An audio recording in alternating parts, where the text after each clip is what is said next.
Ja, jaz dosti razmišljam o tej družbi, pa kako v bistvu je to neka družba, postaja ali pa vedno bolj družba teh substitutov, ne? Ker recimo, vedno dam primer, lahko greš na sprehod v gozd, ko si pod stresom, pa te v bistvu že narava z milijardo in milijardo inputov na nek način pomiri, ali so to zvoki, ali je to svež zrak, ali je to barva zelena, ki vemo, da vpliva na nas močno, ali pa prižgeš joint, recimo, ne?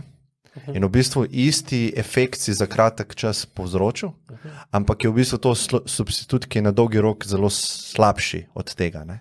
Ja. In tukaj v bistvu razvili smo se v totalno drugem okolju, ne? In zdaj imamo s tehnologijo in celim razvojem te civilizacije na voljo veliko substitutov, ne?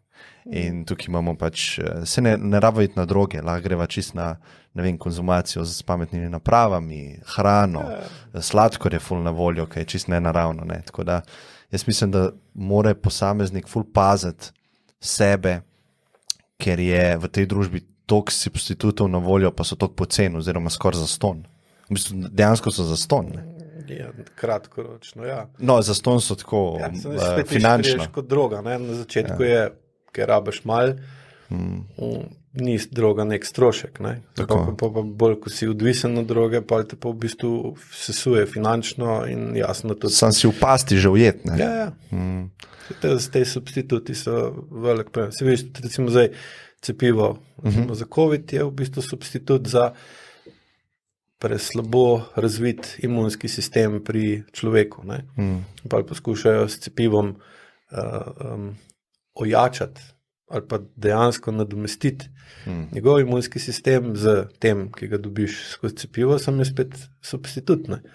Čeprav sama bolezen ni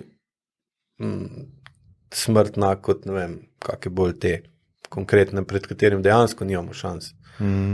Žih si ti ne vem koliko zdrav, pa ne vem koliko umirjen spiš, ne vem koliko dober, pa si pod zmernim ali nizkim stresom, ti lahko še zmeri umreš zaradi ebole ali pa takih stvari in tam cepivo dejansko nima substituta. Moraš to biti, da povečaš, drugače si pa odvisen od tega, ali je tvoj imunski sistem glih tak, da lahko na tega vsiljivca odreagira primerno, mogoče to 10% ljudi ali pa včasih več, včasih manj, ne, recimo pri covidu pa ni, ne.